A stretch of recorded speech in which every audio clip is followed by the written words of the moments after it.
Back from the 1 hour break. Council, are we ready to continue? Yes, Mr. Chairman, we are ready to proceed. Please proceed accordingly. Thank you. Welcome back, Mr. Gassama. I hope that you have had a very good lunch. Thank you very much. I had a nice mbahal. That's very Gambian, isn't it? Very indeed. Yes, thank you. So before the break, the chairman asked a question. Yeah. It centered mainly on the activities that were done while you were in Senegal. Yeah. But I asked the chairman to, I wouldn't want to take his question from him. Let the chairman ask his question and we proceed. No, I give you the honor, please, my counsel. You proceed. All right, then we would proceed as we had previously planned, in the expectation that whilst we progress, you would answer the question that the chairman preempted, which was about the demarches that were made by the ousted Jara government to restore itself in power. Can you tell us the activities that were going on, including the meetings with the Senegalese authorities? Yeah, at first, I think when this was the third day or the second day when we had an third, I would say around that time, we had an appointment to visit President Diouf. And just as we were about to leave, they made a further request. They said Madame Diouf, his wife, would like Lady Chilwell to join the entourage going to see President Diouf, which was a bit odd because we thought this was going to be a discussion regarding issues concerning the Gambia. It's still normal for the First Lady to go, and then the First Lady, out of Senegalese First Lady, wants to meet her. But anyway, we all went together. On arrival, the rest of the delegations were sitting downstairs. Sadara was invited and with Lady Chilwell to the kind of upper sitting room where they met President Diouf and Madame Diouf. And then about half an hour later, he came down. So we went back to the residence. So what happened? Nothing.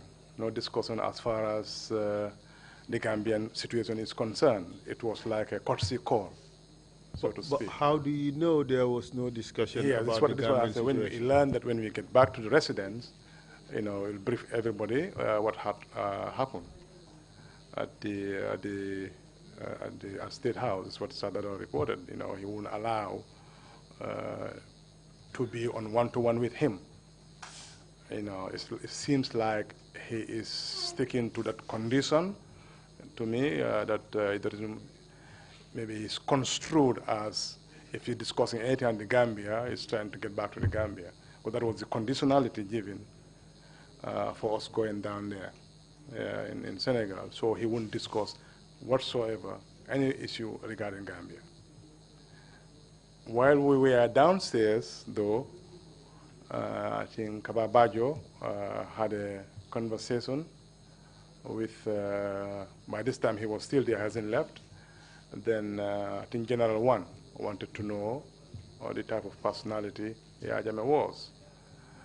I think he did explain to them briefly about his link with the MFDC movement in Casamance and his other activities he got involved in while he was a Zandam officer.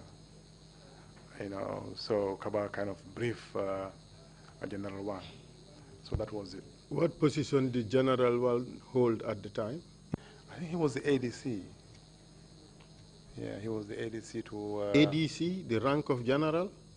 Yes, I think it was. Later on, he became general. I'm not sure. I can't remember his exact rank at the time. Yeah, of course, it's somebody I'm familiar with. I should remember. But then, yeah, I'm used to. Traditionally, what rank would an ADC be? Not higher than a captain. Not higher than a captain. But that is the British system. But I'm not sure about the French system. It could be. Apart from Abdou Diouf and General One, were discussions held with any Senegalese officials? Mostly with Mustafa Niasse. He seems to be the one who is very keen, by our estimation, to see some positive action in terms of restoring legality. And then, of course, the people in charge of the household, Colonel Taban and then Colonel Cisse, they always used to intimate to us, something will come up, something will come up. It was just, hanging onto a faint hope that the position will change somehow. How about the other officials, Senegalese officials who were present in the premises? What was their attitude towards the Jawara entourage? We had almost the same team that were posted, because they told us during the Confederation, they were here. They serve in the country, and they are at least well-versed in English. So they were manning all the phones downstairs. So Sadara could not get any access to the outside world to explain the situation. Any calls that comes through will be blocked by them. I think on one occasion the daughters saw it, and then they went really mad at them. Which daughter was that? I can't remember exactly one of them. So, Daughter of who? Sadauda's daughters, saw them, really listening to the phone, or, while the phone call was they trying to put a phone call through. And then she kind of challenged them, and they said, well, the Nyukusanta, so they can't do anything otherwise. They're just following orders. What would you say about the treatment? Was it presidential? Was it cordial? Was it? It was very tense. We were there for about 5 weeks. I wouldn't say, it was very, very tense, because he was eager, and the outside world were eager to hear from him an explanation. So during the process, it took a while before the British High Commissioner came there, and then the American ambassador in Dakar, and then Herman Cohen, who was the former Undersecretary of State for Africa. He also came. For which government? No, for U.S. From the U.S. He also came in, and then all of them tried to broker some kind of a deal with Abdou Diouf, so they can have a movement of his position, that of helping to restore legality. And then the one which was very obvious, what they wanted was, that was Baba Kingibe of Nigeria, the foreign minister. He also came with the sole purpose, in his own terms, and as he put it, to restore, the mistake. At the time I couldn't know exactly, what would have involved. Like I said, one of my theories, which I hope at some point, if and when you get Pastor Lajang here, you'll be able to elaborate on that. What he said, he wants to rectify a mistake that happened in the Gambia, but that Abacha felt responsible somehow for the coup. And who was Kingibe? Kingibe was the foreign minister of Nigeria at the time. At the time. Yes. But then, to our understanding, Senegal said they will not, Nigerian troops will not use their airspace or land space, to land route to come to the Gambia, which was the kind of permission they were seeking. But of course, to send a force to Gambia, one does not necessarily have to use Senegalese airspace. We have at least 24 miles of ocean front. Yes, that also became an option. And then there were troops then in Sierra Leone, to our understanding, which was under consideration. But Abacha wanted to kill two birds with one stone.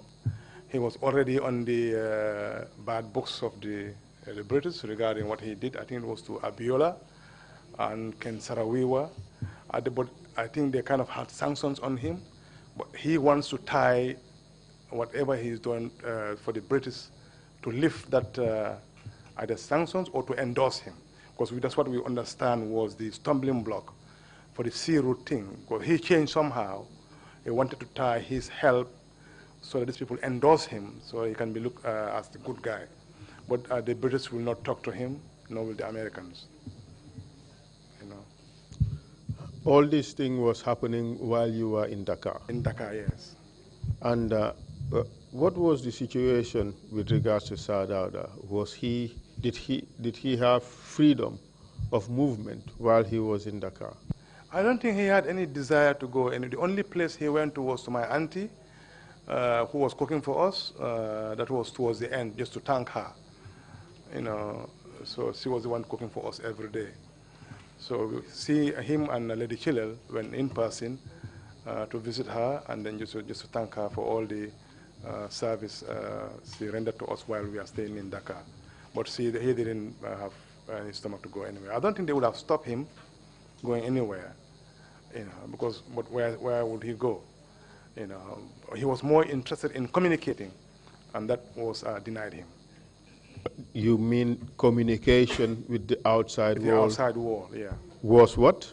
That was denied him. So you left Senegal after 5 weeks, you said. Yeah. Where did you go? We went to on the, I think it was the 22nd of August. I think we're, yeah, 22nd of August. That's when we first went to England. Yeah. They provided us Senegalese passports and then gave us some impress, which we didn't use. We only used the passport as soon as we arrived, so that we send all the money and then the documents back to Colonel Taban. Yeah. And the money as well? And the money as well, yeah. While in England, did Sir Dawda make any demarches to other governments for assistance? Yes, now he has the freedom, of course. So then the sub-regional leaders wanted to hear from him. And then I think at the time, chairman was Rawlins. Chairman of what? ECOWAS, President Rawlins of Ghana.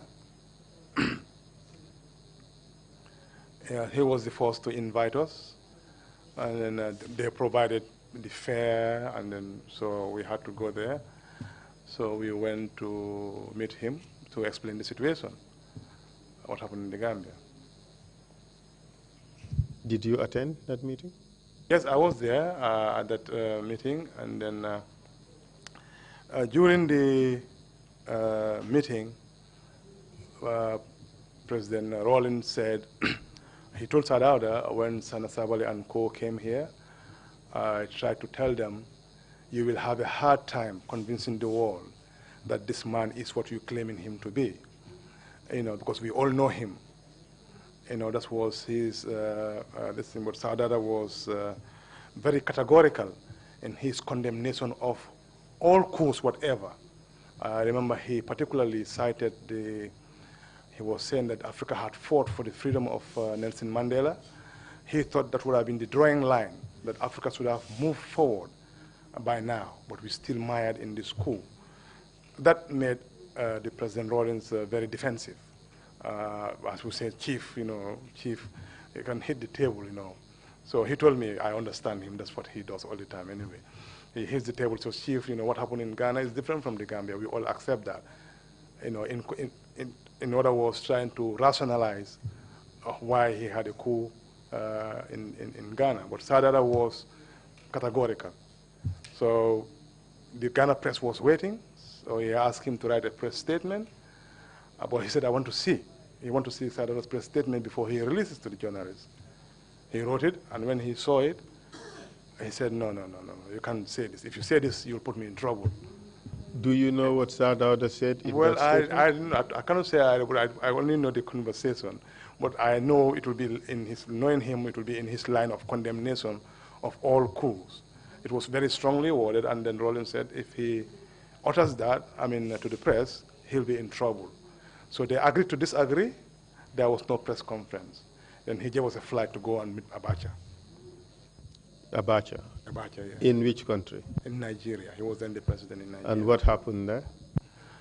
I'm not sure I got anything positive from Abacha. The only thing is helping him financially, just a bit for his family, because even at Hayward's Heath at one time, I counted about 29 heads, because living in a 5-bedroom. It was very, very difficult for him financially. Where is Hayward's Heath? Hayward's Heath was his own personal residence. In where? In England. So you said about 20, how many people were living 29, there? right? The children and the grandchildren all together. I could count, with a 5-bedroom, so everybody has to squeeze in where you can fit. So it was very, very difficult, and especially when our families came in, so we are all there before we could manage any place to be as well. So the discussions with Abacha came to nothing as far as restoring legality in Gambia was concerned. Yes. Did you go anywhere else? We went to Guinea-Conakry, and then to meet. This were all like one trip, so sometimes we wait for a while, few months. We went to America as well. Went to meet Kofi Annan, UN. Can you tell us about that one? It was, this is why I like all, if I'll say colleagues, that he had a very good personal, interpersonal relationship with. Kofi Annan, I think when we are there, we met Dr. Walindau, you know, because at that time in the early 90s, these people were not still settled. You know, they were still not that settled because these appointments we are going in and out, you know, who will be where, or whether are they going to stay 2 years or 2 months or 3 months. I don't think they were settled around themselves. I think, I'm not sure, but I thought at the time Walindau must have been approached. But then he came all the way to meet Sir Dawda at the, I think it was before Kofi Annan meeting, that to register his disapproval of these people approaching him. He said he's not interested, giving his interpersonal relationship with Sir Dawda, what transpired. And Sir Dawda was like, you know, anything else is better than these people. You know, if you can, and then this will be handed over to you, certainly. But no, he said, no, he wouldn't have it. So we don't want any to hear it from somewhere else. You know, you have few scenarios like that. You know, so we met Kofi Annan, the same thing. You know, so it's just, they just want to be informed regarding the situation, basically, and then some financial institution like the World Bank at the time, because when this particular day of the coup, of my understanding was the day the Gateway project was meant to be, the check was going to be issued, because it found Sarah Jangha there that particular day. You know, so they will be very much interested in the financial situation in the country. So we felt that we had to meet those institutions and brief them regarding what is happening. Essentially, Mr. Kasama, when they lifted the anchor at Banjul port, the Jawara government ended there and then. Yeah, there and then, yeah. Yes, you have continued to look into the situation as to what happened in Gambia. What were your findings? My findings were, this wasn't the first time this particular coup was hatched. It was earlier on in April. This particular coup? Well, it was a follow-up, because they are the same players still. They are the same players still, and this was in March, April of the same year. You know, of which I understand Sambaba kind of got wind of this coup, and then he reported it. And somehow, Minister of Defense prevailed on his dismissal as circulating a false rumor. But as it happens, you know, this was the one which was meant to be executed later, which happened in July, because the same players, I wish you can find the report somewhere, who were implicated in that particular report, was the one that was to feature again in this particular coup of July 1994. And who were those players? Yeah, well, the Minister of Defense was implicated in it, as it is basically that it was organized around them. This involved around some senior officers, it was alleged, and then to the level that they had even received envelopes, money, and that there were meetings held like in Tendaba, in Sukuta, you know. So there were layers of responsibilities assigned. And then to this end, Dada was recruited. That's why I said it was found that he was promised citizenship.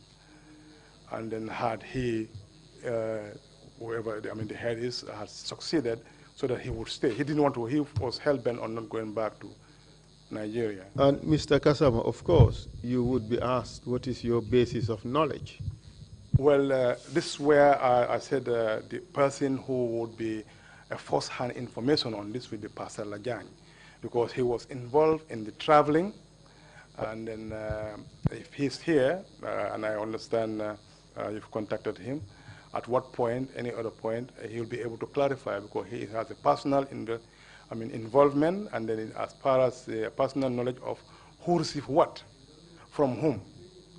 And then, like he said, thorough Jaune's sacking from the president's office by his own account was ordered in person by the Minister of Defense, to remove him from State House, which was all part of the plot, to have his men in place.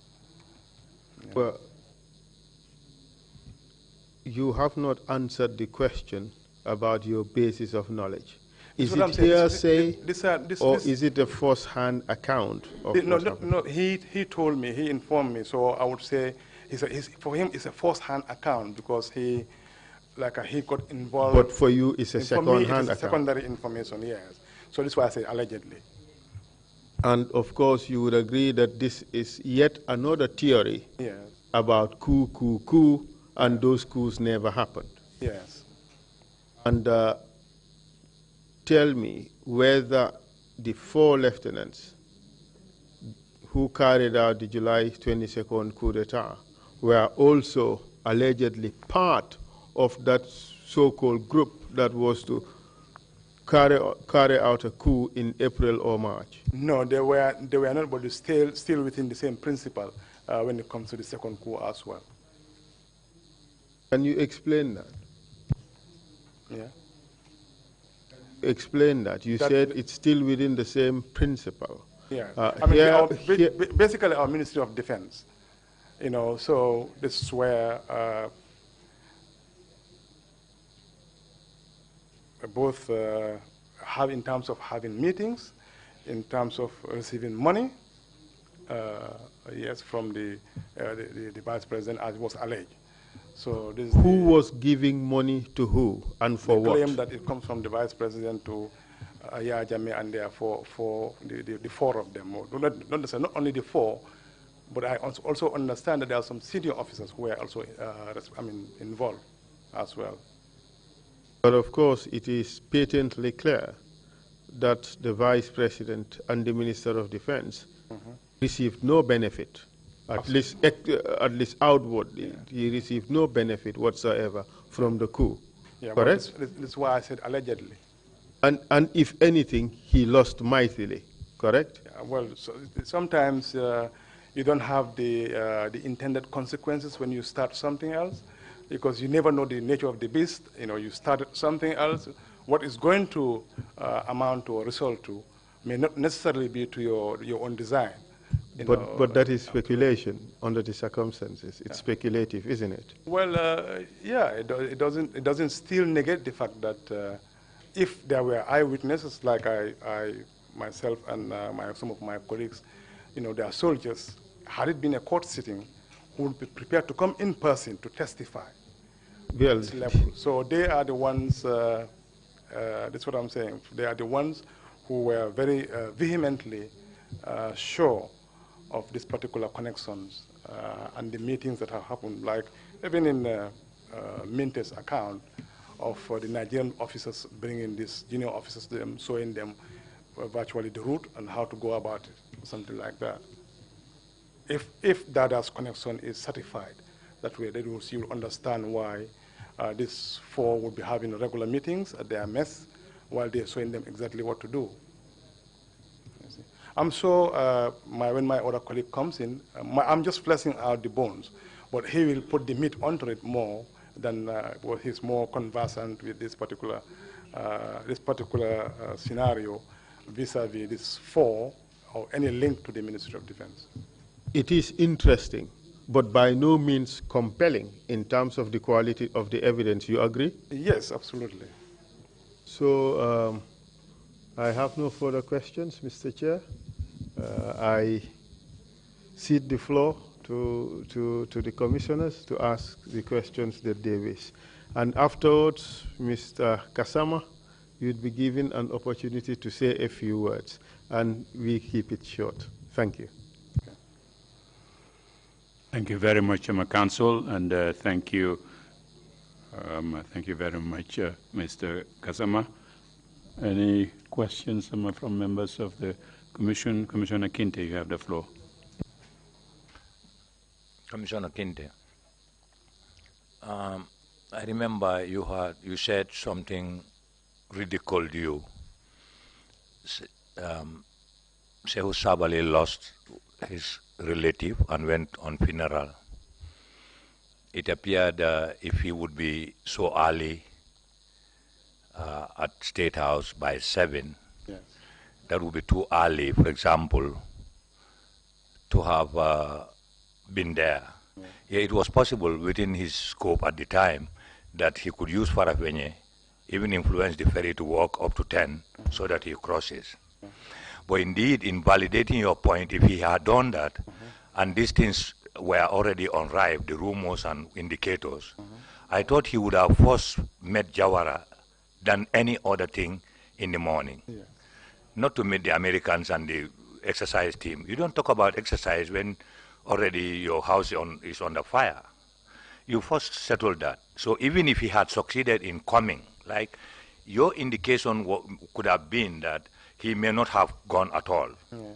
Let's validate that he had gone. Even if he had gone and come back, the first assignment should have been, one, the debriefing that he failed to give the president, he accomplished, and two, the rumors that are already on the ground, because then he must have been aware that the previous night or the previous evening, some soldiers were disarmed and are put on surveillance and so on. The president should have been briefed. This should have been the first priority of a vice president, even if he was not a minister of defense. Much more that he was at the time the minister of defense. So yes, that one I wouldn't call it negligence. Maybe it was a pre-plan and a wrongly managed welfare. What's your opinion? Exactly. You know, most of us were scratching our heads as to, like you said, you know, the how early you can be in office, and anybody, any normal person, regarding if especially the security of the country is at threat. You know, wherever you are, the first thing you will do, even before you even get to the president, you will call him and let him know, definitely, I mean, this is in the offing, you know, what plans do we have, because you are here on the ground, give him advance notice so they can also put some security measures, countermeasures in place, and then to prepare. But like you said, you know, the exercise itself alone, you know, which the American ambassador at the time was trying to find out why it was moved from Mandinari and then to be an attack on Banjul via Denton Bridge. He couldn't understand that. And he instructed his counselor to find this from the PAM sect to no avail. After several attempts, the only answer he got, yeah, it was approved by the vice president, which is another way of just laying the opportunity for soldiers in the guise of having to have an exercise he doesn't know about, to find a way to attack Banjul. So the whole thing, you know, only him can come and clarify, you know, the situation, because it's all dubious, to put it mildly. Yeah. Thank you. Commissioner Carr. Thank you, Mr. Chairman. I have two questions I would want clarification on. The first is, did former President Jawara speak to you about any possible motivation for Senegal's refusal to allow him to come back to power? That's the first. The second is, one of the witnesses who came here also mentioned that if Jawara had stepped down in '92, when he promised in one of the rallies that he was going to step down, it would have been different. Would that be something you would agree with? And how did that really play in power politics within the cabinet? Okay. Regarding the Senegalese situation, the same question was put to him at Marlborough House by Sir Anthony Goodenough of the Foreign Office. You know, why Senegalese attitudes toward him. Well, he only gave one sentence. He just said, I was defending the national interest of my country, referring to the Confederation. What transpired, what he was defending, he never elaborated. But I was saying, and they said, what's the problem? What's the problem with him, between you two? He just said, I was defending the national interest of my country. And that's all he said regarding that. As far as the 1992, where he was going to leave, I thought it started from there because it was about succession of power. We've seen across the border when Senghor left, he had an heir apparent that he nominated. But Sadauda has always been of the opinion that this conversation I once had with him was if he nominates somebody and the party doesn't like that person, his influence is making that person to be elected. And he become a poor leader because the nation and the party are not behind that person. He said it's natural when party meet, a leader should be elected. Not everybody is expected to agree to that. But whoever emerges as the leader, he expected the party to rally behind. At that time, after that incident, also, Aji Fatou Sallah and Aji Safindao were spearheading the return of SM Diba to PPP. I remember a political bureau meeting where there was a heated argument as to what SM Diba, if and when he comes, should be given. Some said by virtue of his position as the head of the party, should be given something substantial. Some said he has to come and then, prove his loyalty to the party. So I remember that particular, very, very heated at the political bureau.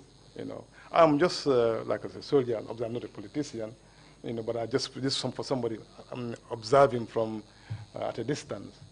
So you could see probably the rationale behind, even if Sadauda has nominated someone different, and this particular person has this means, it wouldn't have stopped a coup.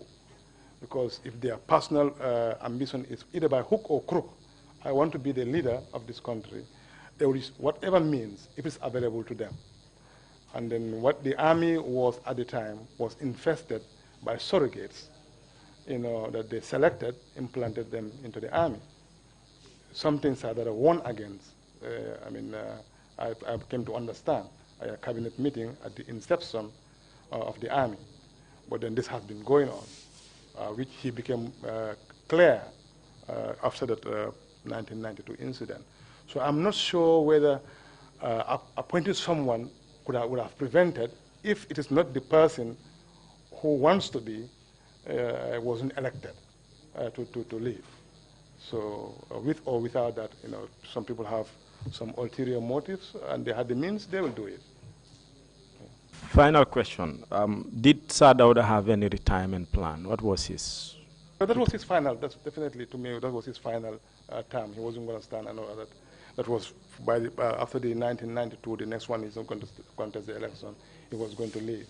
And that's why all this movement of SM Diba, because they all realize an opportunity now, he wants to come back to the party. Sirif Mustafa Diba? Yes, Sirif Mustafa Diba of NCP, yes. Yeah.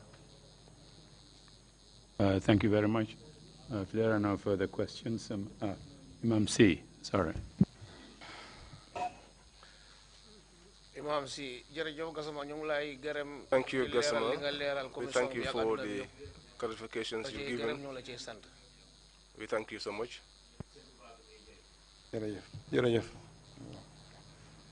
Thank you very much indeed. There are no further questions, Council. Please proceed. The witness was asked a question by Commissioner Kinte, and I just want to ask one follow-up question to that. It's fact a question I intended to ask earlier, but for some reason it escaped me. A lot of fingers are now being pointed by this testimony to the Minister of Defense at the time. But I have a few questions on that. Do you know whether Keba Sise, the DG of NSS, do you know whether he briefed the Minister of Defense at the time about what was going on? No, I have no idea that he's going to brief him. Like you said, we're still talking about the follow-up thing.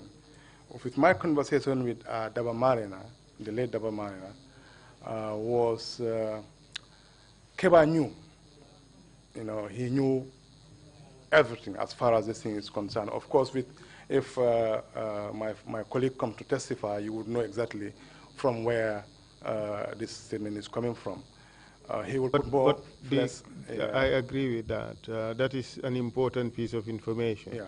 But the question is, do you know whether Keba Sise did brief the Minister of Defense about what was going on at the time? No, I didn't see him going there. He never mentioned going to the Minister of Defense to go and brief him. I've never seen him going towards that end. I never saw them together as well. Would it be out of the ordinary that as Minister of Defense, he would know that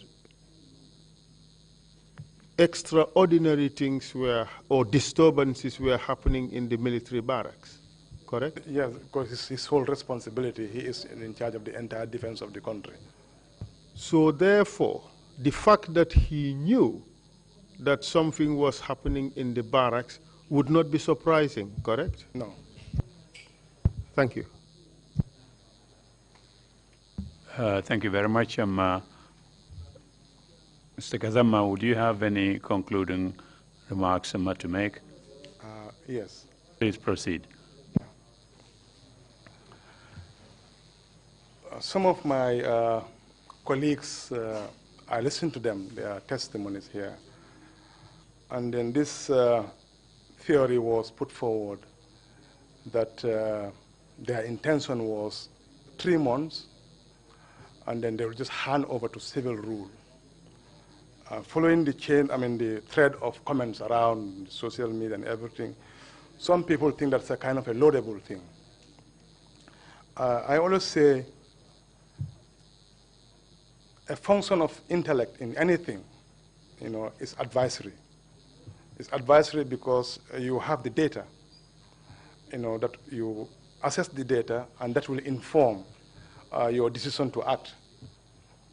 And then if these people are, some of them portray some level of intelligence, if they scouted around the world, as in Africa in particular, I don't see you will see a success story of a coup d'etat anywhere.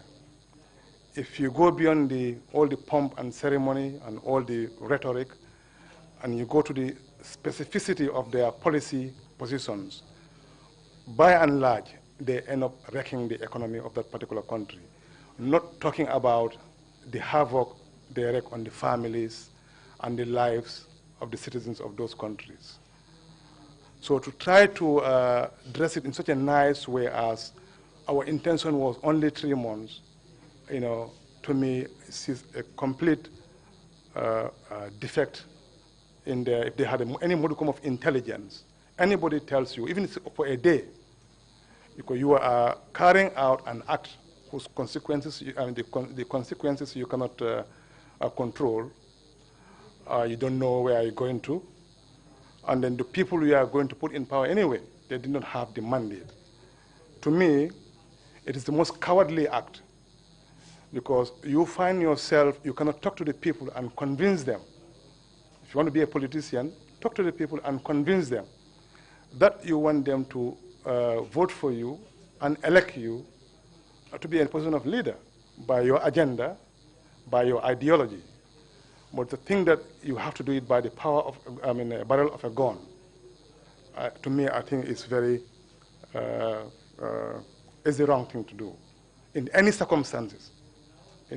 We should be categorical. We should not even entertain it.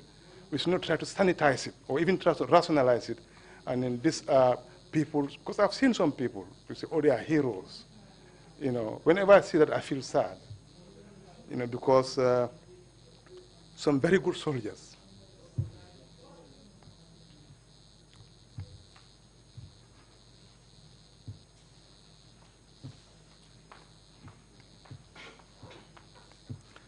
some very good soldiers lost their lives.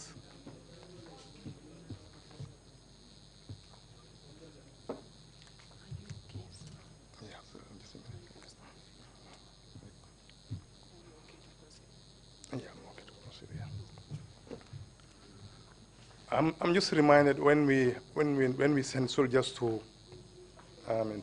Liberia, they were young.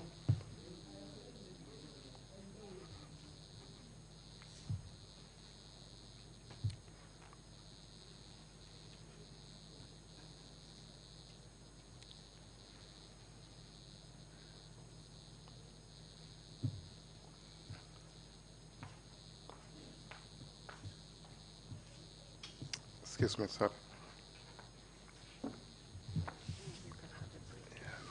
I'm okay. I'm okay. Just a few minutes.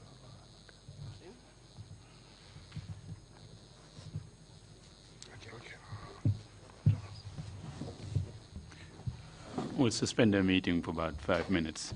Thank you, Mr. Chairman. Thank you.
apologies. Are you able to proceed?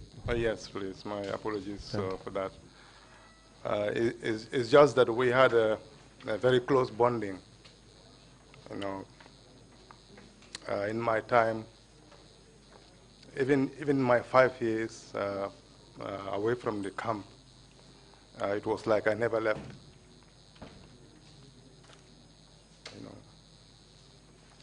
I was going to say when we sent our soldiers to Liberia, they didn't question the rationale behind sending them, given that our sub-region was under threat from the intelligence they gathered at the time about what Gaddafi was meant to unleash in the sub-region. The Anglophone-speaking West African countries took it upon themselves and then to go to aid another country, with the exception of France. Guinea-Conakry. You know, these were young people, very brave. They never said we are inexperienced or anything else. They went, baptism of fire, literally. You know, they excelled in executing their duties without fear. You know, to come back and be subjected to your fellow Gambian as a friend, to meet a kind of treatment that has, they have undergone. It's very sad.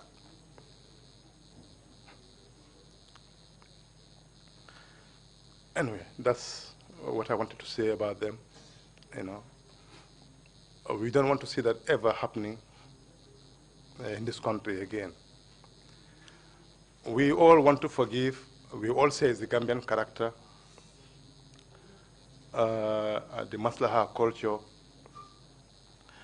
But I remember one thing Claudius said in Hamlet when he was asking for forgiveness. He asked this question: how can God forgive him? When he coveted the crown, he got it. He coveted the king's wife, he got it. He coveted power, and he got it. And you said you want forgiveness.